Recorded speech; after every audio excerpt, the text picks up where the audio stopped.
Hello everyone, and welcome to another episode of the Daily Gwei Refuel, where I recap the latest news in the Ethereum ecosystem. I'm your host, Anthony Sassano, and it's the 15th of March, 2023.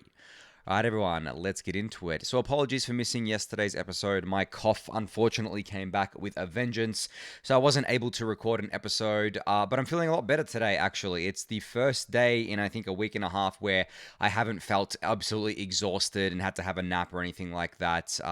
COVID I think affects everyone differently, and it was really weird for me. I kind of just had, I had the fever when I was in Denver actually, and then I had the cough of course, but I was just like really tired. And I couldn't really focus on things, and I had to have naps during the day, and that really actually annoyed me because usually I like to go the whole day, and I don't like napping. I just go to sleep when I sleep, and then get up and do everything. But yeah, that was kind of frustrating. But anyway, as I said, I'm feeling a lot better now. Shouldn't be missing any more episodes. So let's get into today's one, which is news of Goerli forking or successfully upgrading to Shapella. So you can see here, Parathosh put out a thread saying that it's all well and done. I think there were a few issues with finalization because of the fact that people were just being lazy and didn't update their nodes in time or update their software in time in order to be on the Shapella fork, but I think that's all been resolved, and it did end up finalizing in the end there. So everything's gone through all right from what I can see.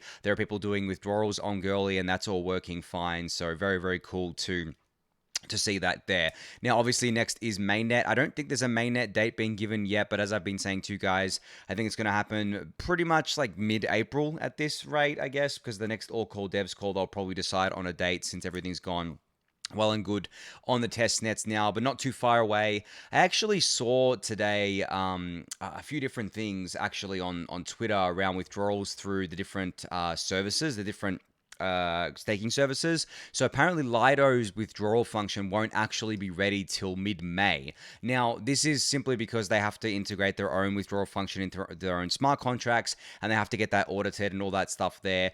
I don't know why it's taking them till mid-May when they've known that withdrawals has been coming for quite a while now, and they could have done this probably sooner, but I'm not going to throw any shade there. I think that Rocket Pool will be ready in time. They've got their Atlas upgrade going live relatively soon, so they should be ready in time. The centralized exchanges, not sure, but I'm assuming they'll be ready in time as well. But obviously, Lido being as big as it is, it's kind of a blow, I guess. For me, it's kind of like I saw it and I was like, you know what, this is not fun, right? This is kind of silly because it means that we have to wait till mid-May now to see how much ETH would actually leave Lido and go elsewhere, which is obviously not ideal, but that's the way it is. It's not too far away. It's probably going to be about a month after it goes live on mainnet, but still, that's a month's worth that I guess could have been done in time, but I'm not sure why it wasn't there. But as I said, I'm not sure about the other services besides Rocket Pool, Coinbase and Kraken and Binance and all that. We'll have to see what happens there, but I think they should be ready in time, so that'll be all well and good there. But anyway, great to see that Goerli has forked to Shapella, and I'll keep you guys updated on when the mainnet date gets announced. All right, so the initial KZG ceremony contribution period has now ended. So it ran for 2 months from January 13th to March 13th. And now for the next 2 weeks, the lobby will process existing occupants, but not add additional ones. So if you were in the lobby and you were trying to get your, contribution processed, well, that's what's happening over the next 2 weeks. And we ended at about 75,000 contributions. And by the time, I guess, it gets through the rest of them, we should be up to almost 90,000 contributions, which is very cool. And then after that, there is also going to be a special contribution period from April 1 to 16, which will allow for a handful of more complex contributions that have been allocated slots.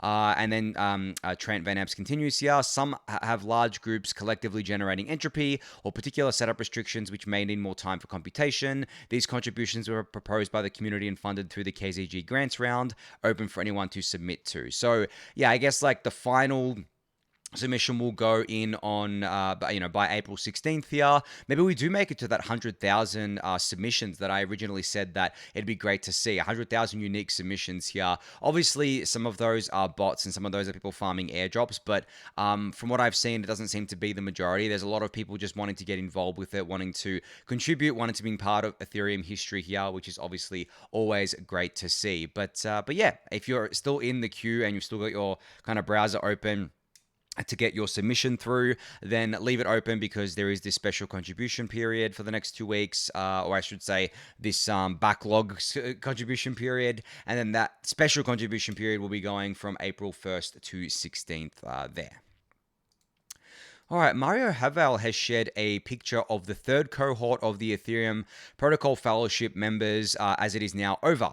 He says here, many talented fellows had opportunity to contribute to various protocol projects, and after months of work, it was a great success. And then Mario continues, reflecting on the cohort projects and onboarding core devs in this little thread here, which of course I'll link in the YouTube description below. But you can see the photo here, all the people that participated. Great to see this. See Danny Ryan right at the front there, all happy smiles. Probably because, as I've kind of described before, this fellowship is basically tasked with the mission of getting more people involved with Ethereum core protocol development and core protocol research, and of course the existing protocol devs or research core research people like Danny Ryan would be all smiles here because they're getting more help with core protocol work. But yeah, great to see this. I think I've talked about this before on the Refuel a bunch as well, and I think that there'll be a fourth cohort announced relatively soon here, so keep an eye out for that if that's something you're interested in. But as I said, Mario put together a thread here. It's quite a detailed thread that you can go check out for yourself.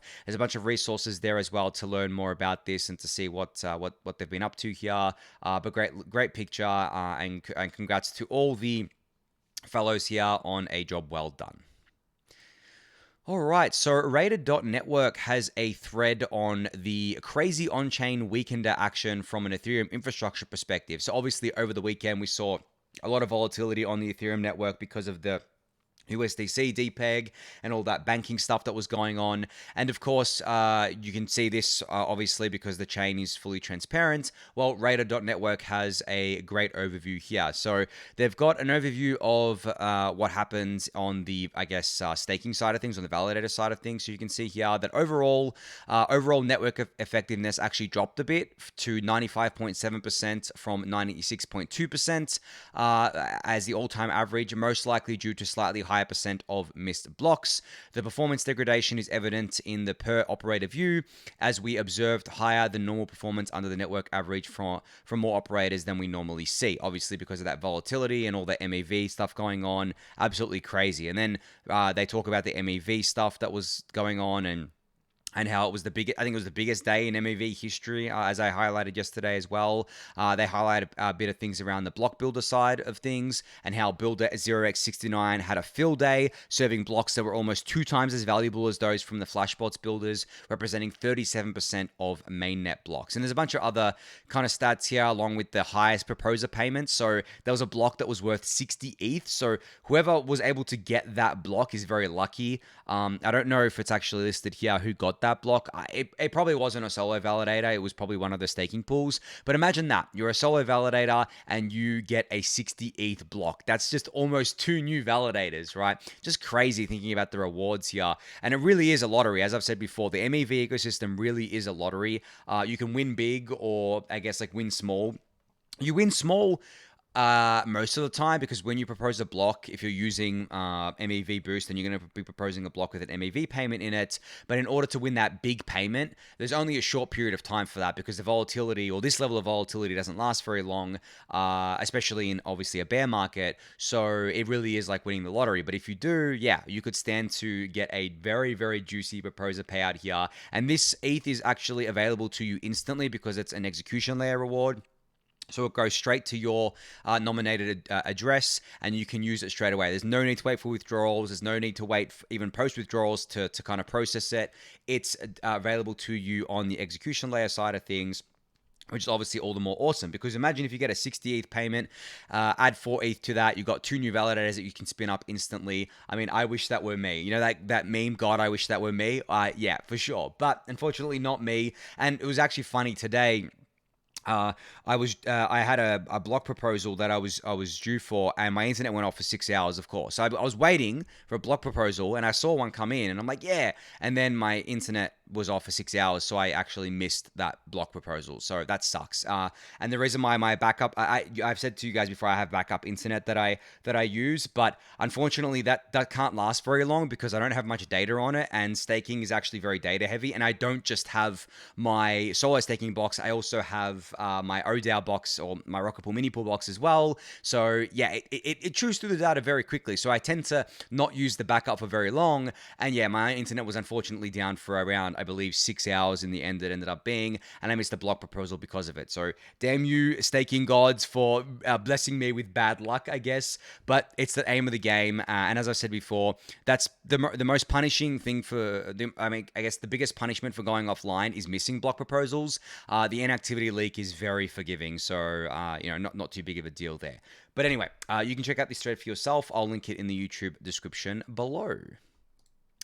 All right, speaking of staking, we have an update out of Swell Network. So they've got the latest deep dive on Swell with audit details, guarded launch update, and a sneak peek at the new interface. And it seems that they've also changed their branding a bit here, which is pretty cool to see, their design branding. So great little new logo there, which I like. But yeah. So you can see here in the blog post, the smart contract audits have commenced. They're using Sigma Prime, who are the developers behind the Lighthouse consensus client, to audit their smart contracts.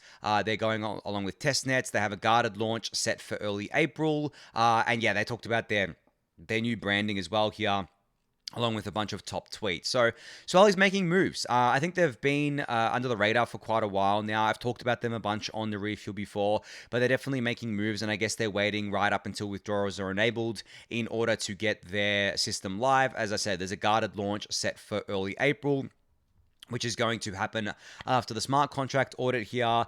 And then I'm sure they're going to kind of raise that limit on their guarded launch as time goes on there. So great to see this coming in time for withdrawals. As I've mentioned plenty of times on the Refuel, that great reshuffling of stake that I've talked about, I think is going to happen definitely post withdrawals. It's not going to happen instantly. It's probably going to be like a 6 to 12 month thing where we see a lot of stake reshuffled, and we see a lot of people withdrawing from certain providers and going with other ones. I'm very, very curious, as I've said before, to see what the staking distribution looks like, or the stake distribution looks like 12 months after withdrawals go live. So we'll have to see how that shakes out there. But if you want to read this deep dive on Swell for yourself, I'll link it in the YouTube description for you to do so. All right, I did mention the Euler Labs exploit the other day, which was unfortunate. And honestly, it's really unfortunate because there's been a lot of people that I've seen that have lost money in this. It affected a lot of people within our community, which is just super, super sad. The funds have not been returned yet. It ended up being around $200 million that was stolen. There are messages going out in order to kind of offer a bug bounty, or I guess like a bounty to the hacker, basically saying, hey, you can keep $10 million if you return the rest. Nothing has happened there yet, and I believe Euler is going to be putting a $1 million bounty up for people to report on if they can find any information about who the hackers actually are. Look, I don't know who the hackers are. I mean, obviously, there are only probably a few select groups that could do a hack like this and also get away with it. Unfortunately, if it is the North Korean hacking group, which has been pretty prevalent within crypto, those funds are never, ever coming back. Like, I don't think North Korea gives a shit about being found or being found out. Those funds are never coming back. But as I said, it's not confirmed. No one knows who it is just yet, but I'm sure it'll probably come out eventually. But there's also an update thread here from Euler Labs talking about what they've done. They stopped the attack. They basically paused the contracts, I believe, or paused one of the modules. They engaged TRM Labs and Chain Analysis and the broader ETH security community to help with the investigation. They notified and shared information with US and UK law enforcement. And also they clarified in their thread that the code that people were saying was added and wasn't audited is actually false. So the vulnerable code was reviewed and approved during an outside audit, but the vulnerability was not discovered as part of the audit. Now, I don't know if the audit was done by the same 6 firms that audited the original code.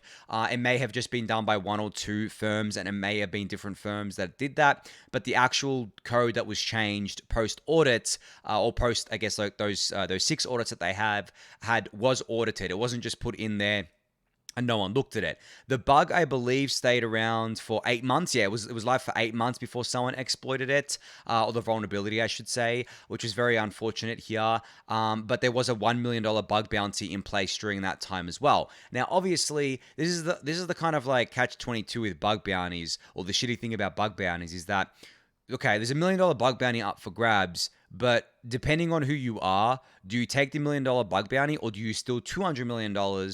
I think you're going to go with $200 million, especially if you're a group that doesn't give a shit, like the North Korean hacking groups. They obviously don't care about any of that. Like for them, it's like, okay, well, we're going to steal this 200 million. Who's going to stop us? No one's going to stop us, and we're just gonna walk away with it. And that's what they've done with a bunch of other hacks that they've kind of been involved in, and that's what makes these hacks so, I guess, bad, is that because crypto is a global thing, because these networks are global, that there is access able to be had anywhere in the world, and there is literally nothing that can be done against North Korea. Like, no nation state is going to pursue North Korea and say, hey, like, what are they going to say to them? Hey, pay the money back or else we're going to sanction you. I mean, they're already sanctioned. Pay the money back or else we're going to serve you with a warrant. I mean, they don't care. This is the thing. This is why I always talk about decentralization and security being so critically important, because it's not the nation states that have a rule of law or that are democracies that you have to worry about necessarily. Maybe you do in the longer term, but it's these other ones. It's these rogue nation states like North Korea. It's these kind of dictatorships, basically, like North Korea and others, that you really have to worry about, because they don't give a shit about the rule of law at all. They're not scared of anything. They need the money for starters as well. I mean, someone made a joke that North Korea just funded a bunch of their next missile launches, right? But seriously, they do obviously need the money, and as I said, they don't care about the consequences. So those are the actors that we are building these systems to resist. The ones that literally don't care about consequences will do whatever is possible to either steal money from a system or destabilize it in such a way, and that's what all of these protocols need to keep in mind, whether it's a base layer protocol like Ethereum itself or the DeFi protocols built on top.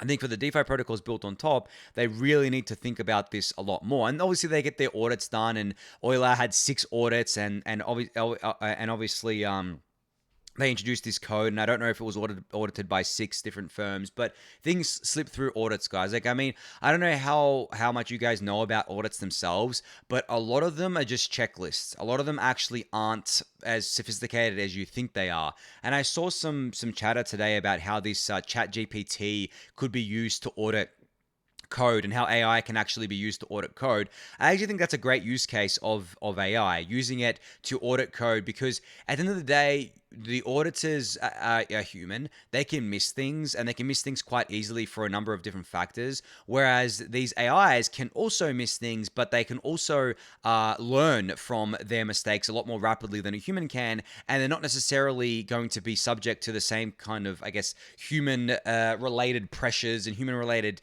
intricacies when auditing things like that. Like, for example, an AI is not going to get tired, right? They're not going to be exhausted at the end of a day and miss a bug in a contract. They're just going to look at it, laser focused on it, and they're going to find whatever vulnerabilities they can.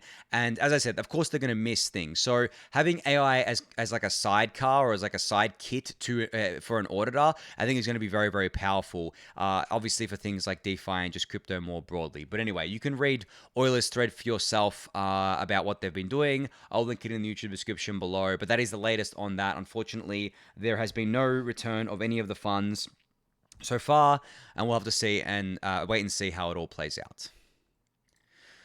All right, so OP Labs has posted a very short blog post just talking about their path to technical decentralization. So it seems that they're taking a two-pronged approach here with their milestones. So there's baseline decentralization, and then there's canon fault proofs. So the baseline decentralization is about decentralizing the bridge, especially, and also having permissionless output proposals.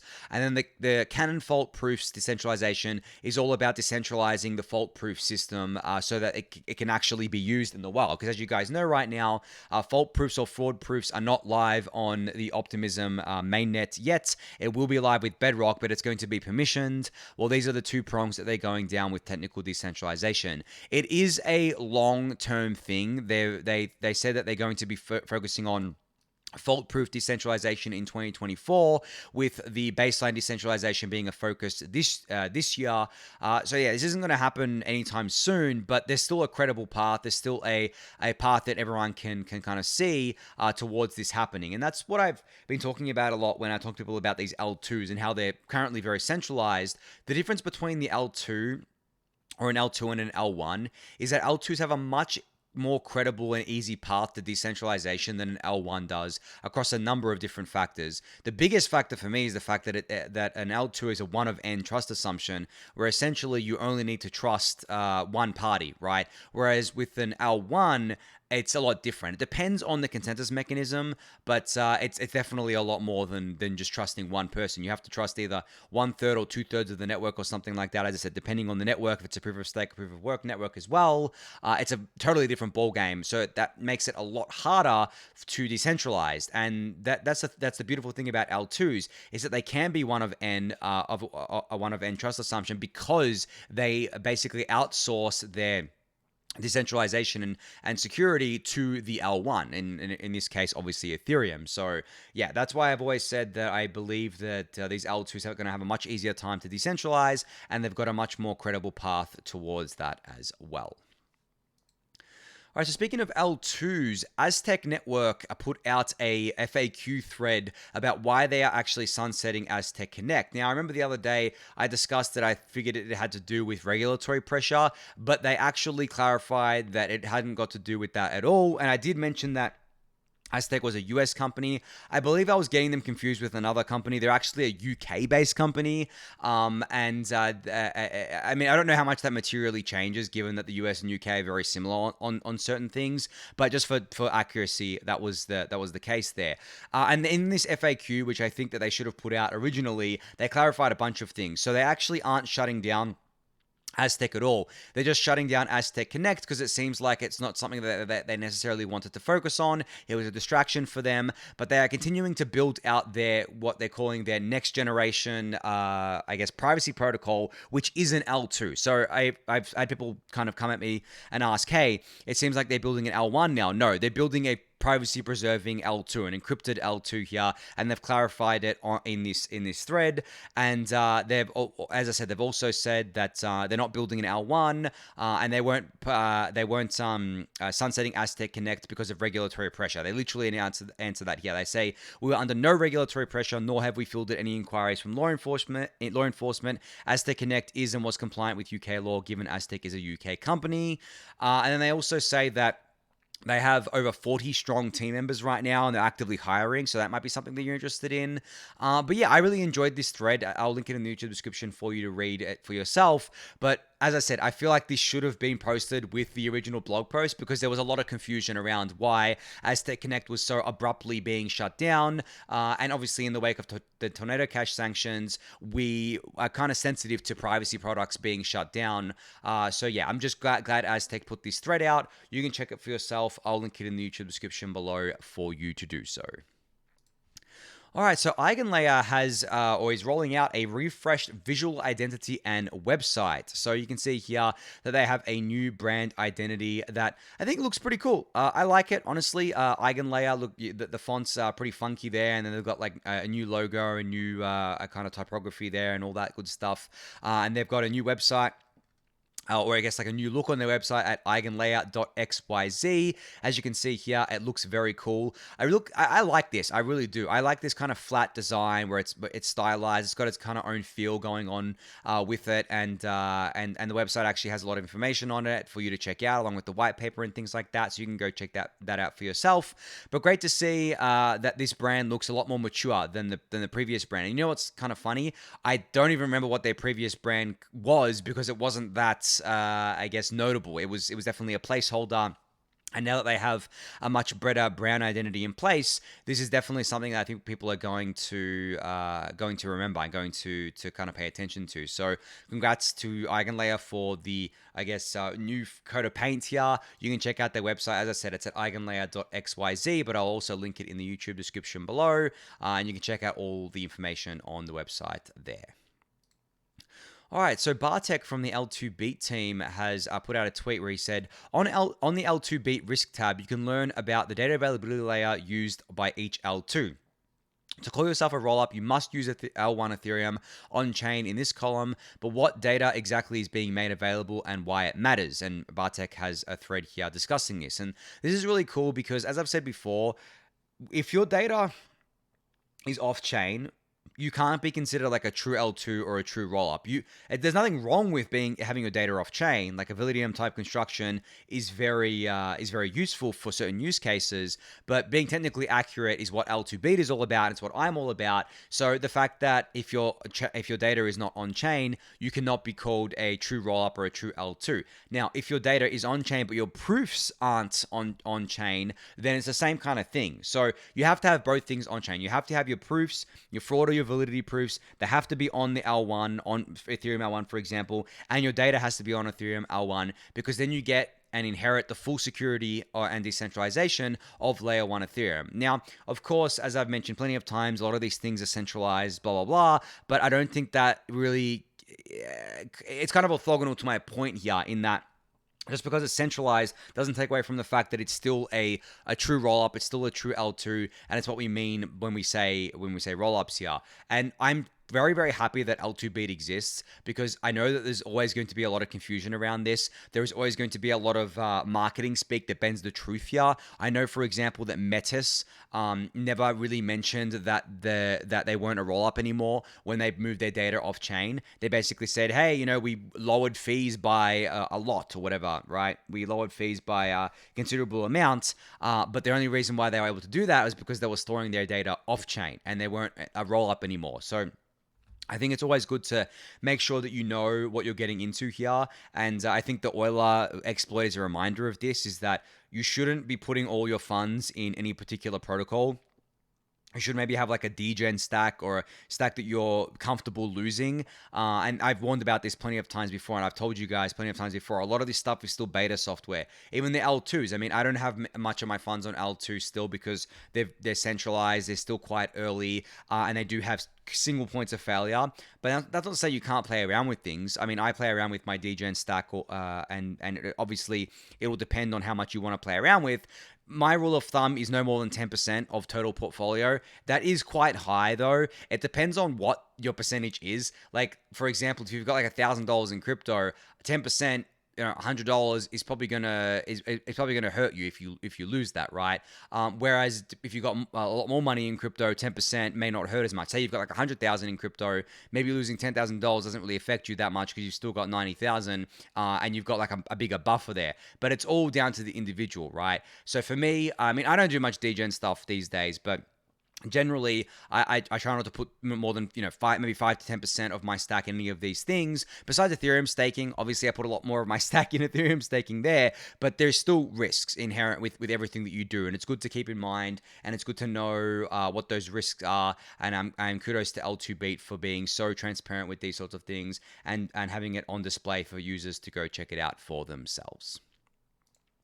All right, last up here, just a quick shout out that we have burned 3 million ETH since EIP 1559. So EIP 1559 went live 586 days ago. Man, it has been a long time since 1559 went live. Time just flies, doesn't it? But yeah, so it's been 586 days and we've burned 3 million ETH. And actually, since the merge, we've burned, I think, 63,000 ETH. So we're net deflationary.